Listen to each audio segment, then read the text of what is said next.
নিচে প্রায় সদর দরজার কাছেই ছোট একটা ঘরে বিনোদ শোয় এবং একা শোয়। নিচে একদম ফাঁকা, তবু কিছুতে বিনোদের ভয় নেই। সেদিন তাদের পাশের বাড়ির ছাদে যে একটা জলজ্যান্ত খুন হলো, এত হইচই, এত কান্নাকাটি, এবং তারই ঘরের পাশের গলি দিয়ে যে সেই রক্তাক্ত মৃতদেহটা মোটরে করে হাসপাতালে নিয়ে গেল, এতেও বিনোদের ঘুম ভাঙেনি। মা তাকে জাগাতে এলে বলেছিল, পায়ের দিকেরও জানলাটা খুলে দাও, যা গরম আজ। মা বললেন, না, তুই ওপরে চল, আমার কাছে শুবি। বিনোদ পাশ ফিরে বললে, কিসের ভয় তোমার? এত গোলমালে সেই খুনিটা তো আর ঘাপটি মেরে বসে থাকেনি, কখন দিব্যি সরে পড়েছে, সে আবার এখানে ফিরে আসবে নাকি? মা অবুঝের মতো বললেন, না, তুই চল ওপরে। তুই এই ঘরে একা থাকিস বলে রাত্রে আমার ঘুম হয় না, চেঁচালেও শুনতে পাবো না। চেঁচানি তোমাদের শুনতে দেব না কি ভেবেছ? যদি ব্যাটা আসে টুঁটি টিপে তার দম বন্ধ করে দেব না? তার দিদি বললেন, কিন্তু যাকে মেরেছে সে যদি জানলা দিয়ে এসে মুখ বাড়ায়? বিনোদ হেসে বললে, তার মুখটা ভালো করে দেখার জন্যই তো পায়ের দিকের জানলাটা খুলে রাখতে বললাম। মুখ যদি বাড়াই, তবে নেহাত না হয় দুটো গল্প করা যাবে। কিছুতেই বিনোদের ভয় নেই। তার স্কুলের বন্ধু কত ষড়যন্ত্র করে তাকে ভয় দেখাবার চেষ্টা করে। রাত্রিবেলায় জানালা দিয়ে হাত বাড়িয়ে মশারি দড়ি নাড়ে, ঢিল ছোঁড়ে, বিকট স্বরে হরিবোল দেয়, চাকরের হাতে পয়সা গুঁজে দিয়ে দরজা খুলিয়ে ওর তক্তপোষের তলায় গিয়ে লুকোয়, গোঁ গোঁ করে ঠুকঠাক দুমদাম শব্দ করে। কিন্তু বিনোদের যেই ঘুম সেই ঘুম। শেষকালে আরশোলার উৎপাতে ওরাই বেরিয়ে আসতে পথ পায় না। গায়ে ঠেলা দিয়ে জাগিয়ে বলে, কিছুতেই তোকে ভয় দেখাতে পারলাম না বিনু। বিনোদ হেসে বলে, দুবেলা যে নিয়মিত ডন বৈঠক করে তার আবার ভয় কি? খেয়ে হজম করি আর গভীর করে ঘুমোই। শেষকালে অভয়কে বলতে হয়, একা একা বাড়ি ফিরে যেতে আমারই এখন ভয় হচ্ছে। বিছানা থেকে ঝট করে লাফিয়ে উঠে বিনোদ বলে, চল, তোকে বাড়ি পর্যন্ত এগিয়ে আসি। রাত তখন প্রায় 12টা, রাস্তাঘাট নিঝুম। বিনোদ তার বিছানায় অসাড়ে ঘুমোচ্ছে। এমন সময় সদর দরজায় কড়া নড়ে উঠল। কে যেন গলা খাঁকড়ে ডাকলে, বিনু। সাধারণত এত সহজে বিনোদের ঘুম ভাঙে না, কিন্তু সেই অস্ফুট কণ্ঠের ডাক শুনে চট করে তার ঘুম ভেঙে গেল। এমন অনেক কালা আছে, চেঁচিয়ে কথা বললে তারা এক বর্ণ শুনতে পায় না, কিন্তু চলন্ত ট্রেনের শব্দের মধ্যেও একটু নিন্দে করলে তেড়ে উঠে বলে, কি বললে? ভাবো আমি শুনতে পাইনি? বিনোদেরও আজ সেই দশা। চুপি চুপি কেউ তাকে ভয় দেখাতে এসেছে বুঝি, কিন্তু সব সময়ই সে সাবধানী। জোরে ডাকলে সে তেমনি ঘুমোয় বটে, কিন্তু আস্তে ডাকলে জেগে উঠতে জানে। পাছে লোকটার সাড়া পেয়ে পালায়, বিনোদ তাই কোনো কথা না বলে হাতে একটা লকলকে বেত নিয়ে নিঃশব্দে দরজা খুলে দিল। সিঁড়ির উপর দাঁড়িয়ে অভয় হাসছে। বিনোদ বললে, তুই এই সময় এত রাতে কি দরকার? অভয় ভিতরে ঢুকে বলল, 9:30 শোতে বায়োস্কোপে গিয়েছিলাম, এই ফিরছি। বাড়ি যাসনি?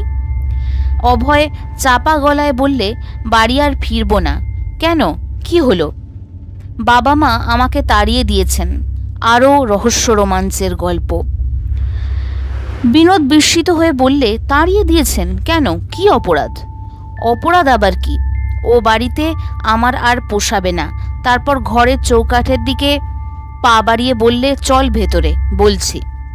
ঘরের এক কোণে ক্যানভাসের একটা ইজি চেয়ার, তার ওপর বসে অভয় বললে, তোর এখানে আজ আমি শোবো, দিবি তো শুতে? বিনোদ আলো জ্বালল, বললে, স্বচ্ছন্দে। আলোতে বিনোদ দেখল অভয় অদ্ভুত সেজেছে।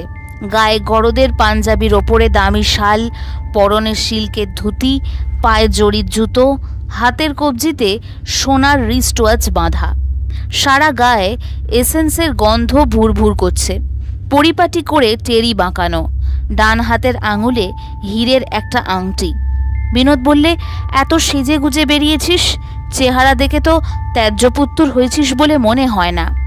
অভয় হেসে বললে, বাবা মা বাড়ি থেকে বার করে দিলেন বটে, কিন্তু যত কিছু আমার জিনিস ছিল সব সঙ্গে দিয়ে দিলেন। বললেন, এই নাও তোমার জিনিসপত্তর, আর এমুখো হয়েও না বাছাধন, যেখানে খুশি বেরিয়ে পড়ো। সেই যে জাপানি বাক্সটায় রোজ 2 আনা 4 আনা করে জমাতাম বিনু, সে বাক্স ভেঙে সব খুচরো সিকি আধুলি আমার পকেটে দিয়ে দিয়েছেন। বললেন, যেখানকার খুশি টিকিট কেটে ভেগে পড়ো, তোমার ওই কালো মুখ আর দেখতে চাই নে। বিনোদ বিছানায় বসে অভয়ের মুখের দিকে এক দৃষ্টে অনেকক্ষণ চেয়ে রইল। পরে বললে, কিন্তু তুই কি করেছিস শুনি? বলছি।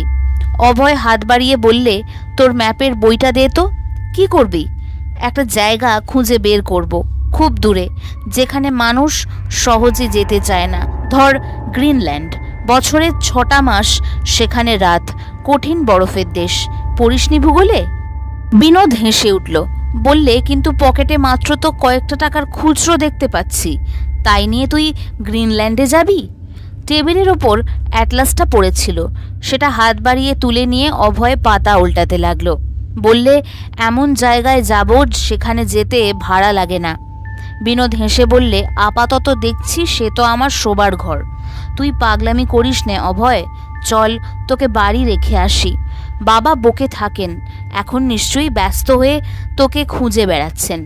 অভয় বললে, খুঁজুকগে, কিন্তু একবার যখন বেরিয়েছি আর আমি ফিরছি না। জাহাজে করে আমি স্পেনে যাব, সেখান থেকে কলম্বাসের মতো নূতন মহাদেশ আবিষ্কার করতে বেরোবো। জাহাজ না পাই, সঙ্গী না জোটে, তবু আমি পিছু পা হব না। নে আলোটা নেবা, আজ রাতটা তো এখানে ঘুমোই। বিনোদ বললে, আমার বিছানায় উঠে আয়, দুজনে খুব ধরবে। অভয় বললে, না না, আমি চিত হয়ে আরাম করে শুতে পারবো না, আমার মেরুদণ্ডে খুব চোট লেগেছে। এই বেশ ঘুমোতে পারবো এখানে, একটা বালিশ এগিয়ে দে দেখি। বলে সে নিজেই আলো নেবিয়ে একটা বালিশ টেনে পিঠের তলায় রেখে আবার বললে, নে তুই এখন শুয়ে পড়, ঢের রাত হয়েছে, কাল ভোরে উঠে চা খেতে খেতে না হয় কর্তব্য ঠিক করা যাবে। বিনোদ বললে, এমনি তোর ঘুম আসবে, হতভাগা উঠে আয় ওপরে। অন্ধকারে অভয় খিলখিল করে হেসে উঠল। বললে, পাগল, ঘুম আসবে নাকি? স্কুলে বেঞ্চির উপর দাঁড়িয়ে পর্যন্ত ঘুমোই, আর এই তো দিব্যি মোলায়েম একটা চেয়ার। কলম্বাসের মতো যে দেশ জয় বেরোবে তাকে খালি গায়ে শীতের রাতে শুকনো কাঠের ওপর শুলেও বেমানান দেখাবে না। থাম, তোকে আর বকাবো না, ঘুমো। বিনোদের একটুতেই ঘুম আসে, কিন্তু অনেকক্ষণ চুপ করে চোখ বুজে থেকেও কিছুতেই আজ আর ঘুম এলো না। অভয়ের সঙ্গেই আরও খানিকক্ষণ গল্প করা যাক। চোখ না মেলেই ডাকলে, অভয়। অভয়ের কোনো সাড়া নেই। মেরুদণ্ডে চোট পেয়েও ঘুমের তার এক বিন্দু ব্যাঘাত হয়নি। আবার ডাকলে, অভয়। সেই অন্ধকার কালো রাত্রি আর হলো নিস্তব্ধতা। বিনোদ লাফিয়ে উঠে বসল। ঘরে কেউ নেই। ম্যাপের খাতাটা মেঝের ওপরে ওল্টানো, চেয়ারের ওপরে বালিশটা কুঁচকে পড়ে আছে, দরজাটা খোলা। বিনোদ ঘর ছেড়ে সদর দরজার কাছে এলো। সদর দরজাটাও দুফাঁক। অভয় আবার কখন দরজা খুলে বেরিয়ে গেছে? দুষ্টু ছেলে, তাকে ভয় দেখাবার নতুন ফন্দি করেছে বুঝি। কিন্তু বিনোদ দমবার পাত্র নয়। গরম কোটটা গায়ে দিয়ে রাস্তায় নামলো। কোথাও একটা জনপ্রাণী নেই।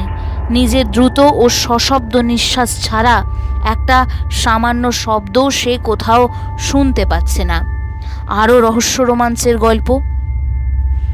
আবার সে ডাকলে, অভয়। মুহূর্ত মধ্যে তার খুব কাছে খিলখিল করে কে জোরে হেসে উঠল, এবং সেই খণ্ড খণ্ড হাসির ঢেউ নিভিয়ে চোখের সামনে ভেসে উঠল অভয়। বিনোদ বললে, কোথায় গেছিলি? বাহ, এইখানে তোর পাশেই তো দাঁড়িয়েছিলাম। ঘরের মধ্যে ভীষণ গরম, অত গরমে কখনো ঘুম আসে? গরম কিরে পাগলা, এই কনকনে শীতের রাতে তোর গরম লাগছে? অভয় হেসে বললে, গরম বলে গরম, চারিদিকে দাউ দাউ করে আগুন জ্বলে উঠছে, টিকতে পাচ্ছি না, চল রাস্তায় একটু হাঁটি। বিনোদ ভাবলে মন্দ নয়। বেড়াতে বেড়াতে গল্পের ফাঁকে অভয়কে তাদের বাড়ির দরজার কাছে নিয়ে গিয়ে পূর্ণবাবুকে ডেকে তাঁরই ছেলেকে তার হাতে ধরিয়ে দেবে। বিনোদ বললে, চল, কিন্তু সদর দরজাটা যে খোলা থাকবে।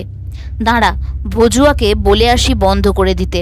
থাকবে, ডাকতে গেলেই আবার মা টের পাবে। ভেজিয়েই আসি দরজাটা, খানিক বাদেই তো ফিরে আসছি, কি বল? অভয় বললে, তোর ভাবনা কি? তোকে তোর বাপ মা তাড়িয়ে দেয়নি, আমার জন্যে না হয় দরজা বন্ধ হয়ে গেছে। দুই বন্ধু বড় রাস্তায় এসে পড়ল, কারোর মুখে কোনো কথা নেই। বিনোদ ভয় পেয়ে বললে, এবার ফের। অভয় হেসে বললে, কোথায়? এই তো বেশ যাচ্ছি। খানিক দূরে কয়েকজন লোক এদিকে এগিয়ে আসছে দেখা গেল। একজনকে বিনোদের মনে হলো খানিকটা যেন পূর্ণবাবুর মতো দেখতে। লোকজন নিয়ে ছেলের খোঁজে বেরিয়েছেন নিশ্চয়ই। অভয়কে এবার স্বচ্ছন্দে ধরিয়ে দেওয়া যাবে। গায়ের জোরে বিনোদের সঙ্গে সে কখনোই এঁটে উঠবে না। লোকগুলো তো বেঁকে সামনে তাদেরই দিকে এগিয়ে আসছে দেখে বিনোদ ভরসা পেল। অভয়কে বুঝতে না দিয়ে বললে, হ্যাঁ, আরও একটু বেড়াই, আয়। অভয় পকেট হাতড়ে কতকগুলো পয়সা বার করে বলল, গুনে নে শিগগির, বাবা, মেজদা, নকাকা, রামখুড়ো সব এসে পড়লেন যে, দেরি নয়, শিগগির তুলে নে পয়সাগুলো আহাম্মক। বলে পয়সা ভরা হাত মেলে অভয় কাঁপতে লাগল। এখনই সে যেন ঊর্ধ্বশ্বাসে ছুটে পালাবে। বিনোদ এরই জন্য আগে থেকে প্রস্তুত ছিল। গায়ের জোরে তার সঙ্গে তাদের স্কুলের ছাত্র দূরের কথা, মাস্টাররাই পেরে ওঠেন না। সে তাড়াতাড়ি অভয়কে দুই শক্ত হাতে জাপটে ধরে বললে, কিন্তু কোথায় যাবি তুই? তোকে ধরিয়ে দেব না আমি? কিন্তু কোথায় অভয়? বিনোদ দু হাত দিয়ে নিজের বুকটা জোরে চেপে ধরে নিজের সঙ্গে অকারণ ধস্তাধস্তি করছে। অভয় কোথাও নেই। কখন টুপ করে সরে পড়েছে, নিশ্চয়ই পাশের গলি দিয়ে। এখনো ছুটলে তাকে ধরা যায়। দেখতে দেখতে পূর্ণবাবু দলবল নিয়ে কাছে এসে পড়লেন। বিনোদ তখন ফুটপাতে দাঁড়িয়ে ঠক ঠক করে কাঁপছে। পূর্ণবাবুকে দেখে তার বুকে বল এলো। সে এগিয়ে গিয়ে বললে, আপনারা অভয়কে খুঁজতে বেরিয়েছেন তো? পূর্ণবাবু তার দিকে ফ্যাল ফ্যাল করে তাকিয়ে রইলেন। বিনোদ বললে, সে এই গলি দিয়ে পালিয়েছে, আসুন আমার সঙ্গে। খুব জোরে ছুটলে এখনও তাকে ধরতে পারবেন। আমি তাকে জাপটে ধরেও রাখতে পারলুম না। খুব জুজুৎসুর প্যাঁচ শিখেছে, যা হোক। আপনারা কেউ ওই দিক দিয়ে ঘুরে যান, আমি এই দিকে যাচ্ছি। ওইখানে কোথায় লুকিয়ে আছে নিশ্চয়ই। পূর্ণবাবু হঠাৎ তাকে বুকে জড়িয়ে শিশুর মতো ভেউ ভেউ করে কেঁদে উঠলেন। বললেন, কই আমার অভয়? ওই দেখো। বলে চারজনের কাঁধে উত্তোলিত একটা খাটিয়ার পানে ইঙ্গিত করলেন। বিনোদ কিছু বুঝতে পারল না। খাটিয়ার ওপরে লম্বালম্বি কি একটা জিনিস আগা গোড়া ঢাকা। কে একজন বললে, আজ বিকেলে মোটর চাপা পড়ে সে মারা গেছে। বিনোদ সমস্ত গায়ে একটা ঝাঁকুনি দিয়ে বললে, মিথ্যা কথা। সে এতক্ষণ আমার সঙ্গে বসে গল্প করলে, দুজনে বেড়াতে বেরোলাম, কেন আমায় মিছামিছি ভয় দেখাচ্ছেন? সে বললে, আপনারা তাকে তাড়িয়ে দিয়েছেন, সে স্পেনে যাচ্ছে, সেখান থেকে জাহাজ করে আমেরিকায়। কত কথা বললে, আমাকে পয়সা দিতে চাইলে, গরদের পাঞ্জাবির উপরে মেরুনের শাল।